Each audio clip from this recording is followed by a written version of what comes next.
Hello, it's Cisvolk. Time to enjoy card making with me. In today's video, again we will be using this nice flower makes me wonder pattern paper. And again these wonderful leaves clear stamps.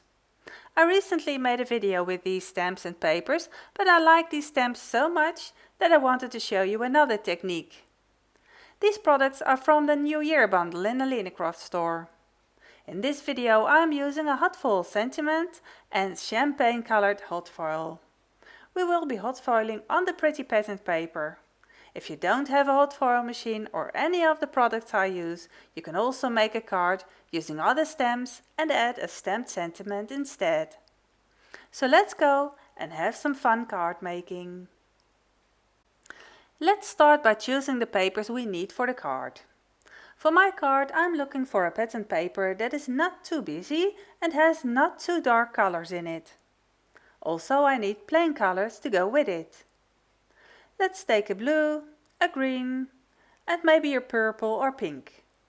Best are colors that are also in the pattern paper. If you are using other pattern paper, then look for plain papers that has the same colors in it that match. The card base I have in mind is 13.5 by 13.5 centimeters. When I later glue the pattern on, I want to leave a narrow white border visible.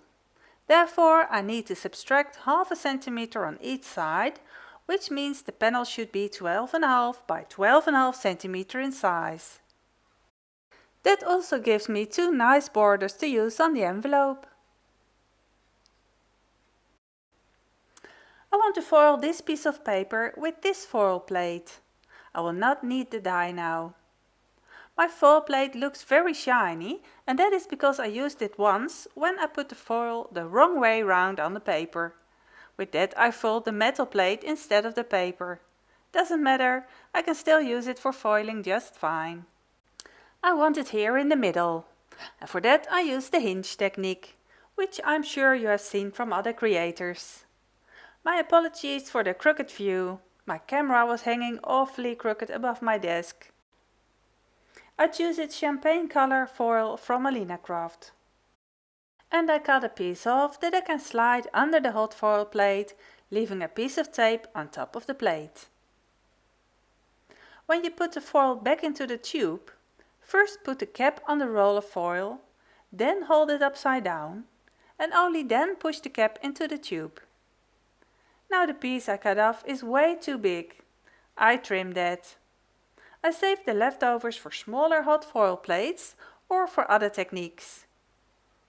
You place the foil with the matte side against the paper, shiny side up. Then flip the glimmer plate over and make sure the foil falls right under the hot foil plate. I also cut off this excess anyway, as it can cause overfoiling. In an earlier video I made, you can see how to use the rest pieces. A link for this can be found in the description below the video. Just to be sure, I put an extra piece of tape on the hot foil plate. My machine has been on for a while and hot by now. Then I now place the hot foil plate with the paper on the base of the glimmer machine. Then I press the timer button and wait till the light goes on. When the light turns green, I can pull the base out and run it through the die cutting machine. I use the new and improved Platinum 6 cutting and embossing machine from Spellbinders. Sorry about the movement, I hope you don't get seasick. Now I place the heated base plate with hot foil plate and foil and paper in the die cutting machine. On top of that I place the glimmer plate, a folded printer paper and the spacer pad. And this sandwich I run through the machine, back and forth. Carefully I flip the hot foil plate and I see what I was already a little afraid of. The hot foil has not caught everywhere nicely. The advantage of the hinge method is that I can do it again, because the tape still puts the plate in the right place. Unfortunately, even after a second time heating and putting it through the machine, the foil did not foil perfectly as you can see, which I regret, especially on this beautiful paper. It could be due to several things. It could be because this paper is not super smooth, But it could also be because some foil needs more pressure when foiling, or the hot foil plate needs to be heated for longer than 1 minute. Previously I had no problems with this foil, so I suspect it is due to the paper in combination with the temperature. To still be able to use my paper and not waste it, I'm going to foil over this foil again, with a new piece of foil. I'm going to put the hot foil plate again on the exact same spot, and you can feel that a little bit because the plate has embossed a little bit in the paper.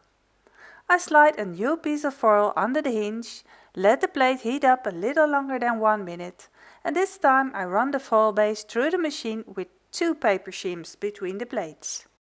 I run it through the machine back and forth. If you have tips for foiling troubles, let them know below in the comments. But this time my repair session worked, thankfully. It may look on the video like pieces of foil didn't stick, but this is really due to the light. The whole text is now shiny. Here is my card base. It is a folded 13.5 by 13.5 cm piece of paper. The foiled pattern paper is 12.5 by 12.5 cm wide. And if I place it on top of it, I have a really nice card already. This would be nice for mass production cards if you need a stack of cards to give as a present to someone. But for me that would be too easy. I like to step it up a bit. We are going to stamp using these wonderful leaf stamps on top of the plain colored papers.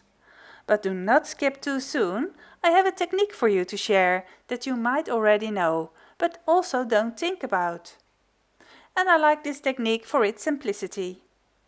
I choose the small leaves and one other leaf with more or less the same shape. You could choose any other leaves or any other stamps you like. I take just 2 leaves and not a whole range to keep it simple. I stamp using clear blocks. Check out my video about them if you haven't seen that one yet. Now I will be using Versamark ink for stamping. We all know Versamark ink as a sticky ink for heat embossing, but you can also use it to stamp the image on the colored paper and see it as kind of a watermark. The paper will get slightly darker by the ink when it's dry. I stamp on different shades on the paper. So I'll stamp it again on this darker piece of paper and see what color I like best and on which shade the ink shows best. Now you can't see it very well, but when it dries you'll see it better. In a moment we will see the difference. Then I will now stamp with water-based ink, and for that I will use the other leaves. I added Memento Teal Seal for the blue paper and Memento Bamboo leaves for the green paper. When stamping with water-based ink, keep the stamp on the paper a little longer, so the ink has time to briefly soak into the paper. In between, I clean the stamp with some water and a microfiber cloth. I spray some water on the cloth and then I wipe the stamp on it. With green ink we do the same thing on the green paper. You can see the stamped leaves a little better when using Versamark. I like it as a variety and contrast, but of course you can decide whether to use Versamark ink or another ink or a combination, so both are possible. Oops, that nearly went wrong. We cut out these leaves. I leave a border around them. If you like it better to cut out the edges more closely, you can do that as well. These leaves are so easy to cut out, you will not need a matching die. Water-based ink soaks into the paper quickly. Therefore, you can touch it really quick and cut the stamps out quickly after stamping, without having smudges on the paper. Pigment inks and Versamark ink needs more time to dry. Therefore, you will have to wait longer or use a heat tool to dry it before you can cut out the shape. Cutting is much easier when you use small scissors with a sharp pointed blade. The leaves I stamped with Versamark ink look like a watermark. They are very subtle.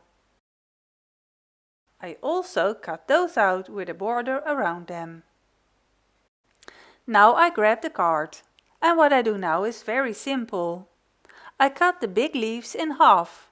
Using long bladed scissors, I get a straight cut in one go. I hold the leaf on the place where I more or less want it to be and then cut. The other half will go to the other side of the card. Same for the other leaf. Next, what I want to do is shuffle around with these leaves until I like how it looks. I like the other color of pink better on the card, so I use that one. With some foam squares, I will glue the bigger leaves to the card panel. 3 of them will be enough. These foam squares will give it some dimension and also a contrast shadow that we need on this pattern paper. The smaller leaves that already have more contrast in the stamping, I glue on flat with glue. I've put some Craft Emotions multi-medium matte glue in this glue bottle to easily glue it without using too much glue. Before gluing the panel to the card, we need to check if small pieces are sticking out and cut them off. We can directly glue the panel to the card, or we can add a colored border. Let's see if I should do a border around it. No, that's not what I like, so I skip this. I prefer to glue the panel raised. And in doing that, I will also share some tips, so keep attention. To not spoil too much foam tape, I will cut them into smaller strips. What I'm doing here is I glue my foam tape in strips on the backing of an old and used piece of backing foil from a used up sticker sheet or double-sided tape. Cutting them is much easier now. Your scissors don't get sticky this way. I could also cut them in smaller pieces, but this gives me a better stability for the card panel. What you also can do to make the panel raised is glue a big piece of foam on top, or just use stacked pieces of scrap papers. I don't use cardboard or scrap papers much, because that will make the card heavy as well, and we don't want to pay too much for shipping the card, don't we? Next thing we want is gluing this panel straight onto the card base. We need to remove all the backing strips first. Having the panel getting crooked on your paper can be an issue if your panel is smaller than the card base. The tip I will share is an eye-opener. Again, we will take the backing of a double-sided tape or sticker paper or maybe a baking sheet. Make it in the size of the card panel. That would be the easiest. Mine is slightly too big. Now you stick that with the shiny part to the sticky foam strips we just glued onto the panel.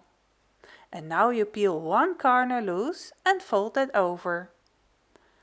Now you hover that above your card and eyeball where you want to stick the panel.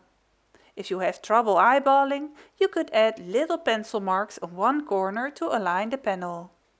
At the moment I'm having difficulties in seeing it well, because I don't want to hang my head in front of the camera. But when the panel is in its right place, you can press the part where there is no foil backing, so that it sticks to the card. And then you can carefully pull back the rest of the foil backing and stick the rest of the panel to the card. Now you can keep this backing for usage next time. The panel is nicely centered and I like the dimension it has. Also the combination of the soft colors and the foiling is stunning. The paper strips I have left, I use to stick in the inside of the card and glue on the envelope for decoration. Always check to see if you are gluing at the right side.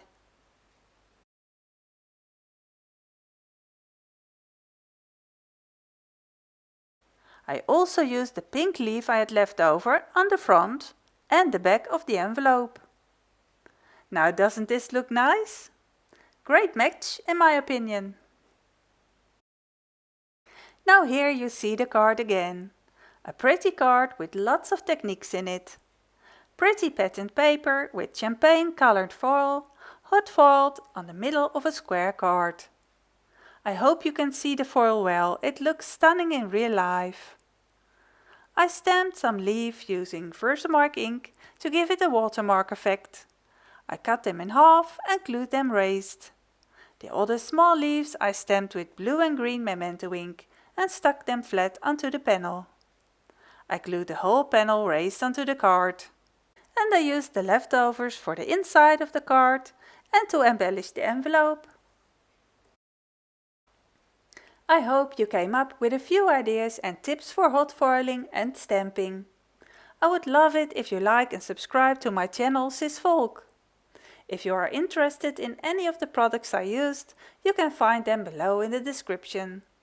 And at the end of the video I will link to other videos for hot foiling and stamping. Have a nice day and enjoy card making! Bye bye!